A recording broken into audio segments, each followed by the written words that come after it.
Peter and I met in 1994 on the internet, of all places, long before a lot of people met on the internet. I was a graduate student at the University of Chicago. He was an employee at Harvard University. We met online. In the mid-90s, there really was no thought to marriage because it didn't seem feasible or possible within our lifetimes. I mean, it just it wasn't something we really talked about because no one was really talking about it. And it wasn't until 2004 when the issue started heating up politically that we realized that it was even a possibility.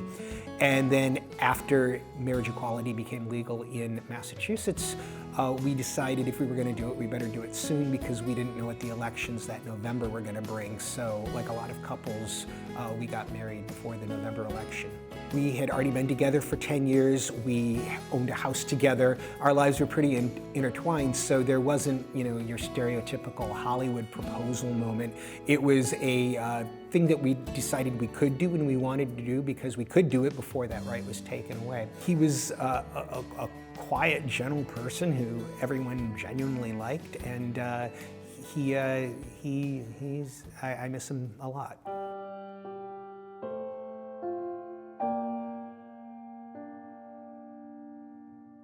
He died in an accident very suddenly, so one day he was there and the next day he wasn't. So that type of loss is very profound, very sudden, and very jarring. In those early days, I chose to use this as a way of imparting to a larger audience that, hey, marriage equality is a helpful thing for the living as well as for dealing with spouses who have died. It makes things easier. Next of kin laws, dealing with the estate, dealing with funeral homes and that sort of thing. But in terms of the love or the loss that you shared, it's it is, I think I went through the same cycle of grief that I would have had we not been legally married. I just didn't have to deal with the, all the other extra stuff that you have to deal with if you're not legally married.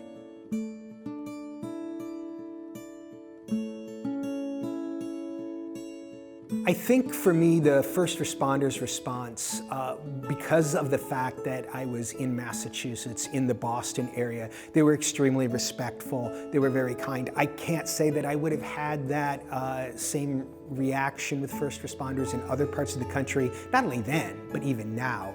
I think that largely had to do with the fact that I was in Massachusetts where, there are sexual orientation laws on the book, where first responders go through sensitivity training and that sort of thing.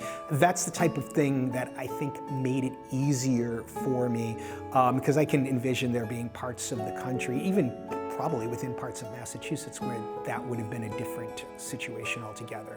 But at the same time, my experience has shown, dealing with funeral homes, that sort of thing. The funeral director had never dealt with a marriage such as this before, and it was really no problem for her. She adapted quite well, even though it was her first. It just went to show me that a lot of the sky is falling sentiment leading up to the 2000 vote was largely unwarranted.